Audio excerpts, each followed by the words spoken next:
بقول لك يا سيبة، انا عايزه اخرج عشان بجد زهقت من الدراسه. زهقت من الدراسة؟ انت عبيط يا ابني، ايه الفشل اللي انت فيه ده؟ ده احنا يا دوب لسه بدأنا الدراسة. لا يا احمد، انت عايز تفشل افشل لوحدك.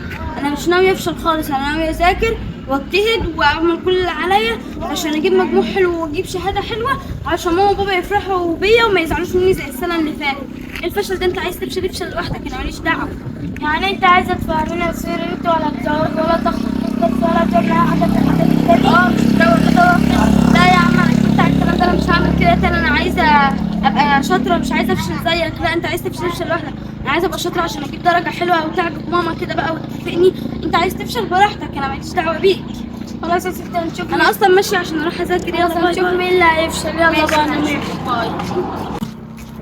انا كنت مختار خير وانت شاطرة عشان انت قلت له انا هروح اذاكر. لازم نفتن عليه بقى على ماما. ايوه طبعا يا مكه، لازم نفتن عليه، ده عيل فاشل. انا عايزه اجيب درجه حلوه وانفع ماما. لا لا، مش هعمل كده، لازم اكبر اسمه كل الناس. يلا بقى نروح نفتن عليه. طب روح انت قولي لماما عشان رايحه اذاكر شويه. ماشي. ضحكت عليه هو ومكة. دلوقتي بقى هشوف انا هزوغ من فلوس الدروس وهروح اخرج انا واصحابي. ازاي اروح اشوف صحابي بقى؟ ضحكت عليهم المغفلين.